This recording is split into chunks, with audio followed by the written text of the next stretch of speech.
كل مرة بتبدأ كده وكل مرة بصدقها.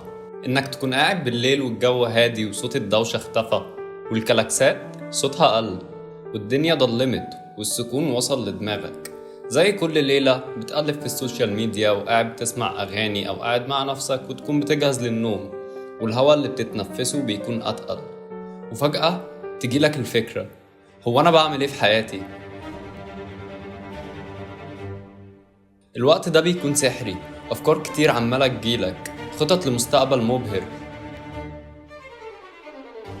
وفي لحظات بتشوف نفسك في حالة انت ما كنتش تتخيلها، فتقول لنفسك بس كده يا معلم، من بكرة وكل حاجة هتتغير. بيكون عندك الدافع فعلا لتغيير ده، والحماس عندك بيزيد، وبعد كده النهار بيطلع والشكل اللي انت تخيلته لحياتك امبارح بتحسه صعب. تصحى وتفتكر التزاماتك والشغل اللي وراك والشرارة اللي حسيتها امبارح بتختفي، وتستغرب هو ليه الموضوع صعب ان اعمل اللي قلت عليه من الصبح.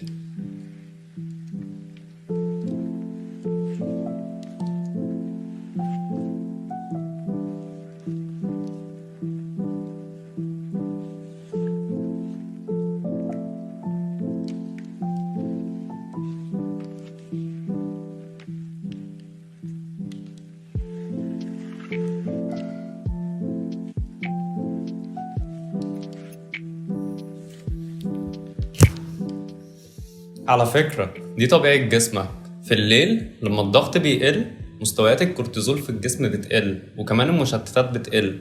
لما المشتتات بتقل ده بيخلي دماغك تسرح وبيخليك تفكر بالليل، ولما ده بيحصل في مناطق معينة في المخ بتتحفز اسمها الديفولت نتورك مود. والديفولت نتورك مود دي هي مجموعة مناطق في المخ بتشتغل لما الإنسان ما يكونش مركز على مهمة خارجية محددة. يعني مثلا في الأوقات اللي انت بتكون سرحان فيها بالليل، أو قاعد بتكون بتفتكر الماضي أو بتخطط للمستقبل، في اللحظات دي أو حتى بتسأل نفسك هو أنا مين. بمعنى تاني، اللي بتحسه ده مش معناه إن انت كسول أو فاشل أو مش قادر تلتزم، لأ، في عوامل بيولوجية بتحصل في جسمك وهي اللي بتأثر على سلوكك. الفكرة مش في كتر الأهداف اللي انت تحققها، هي الفكرة إنك تلحقها قبل ما تسيح وتبدأ فيها.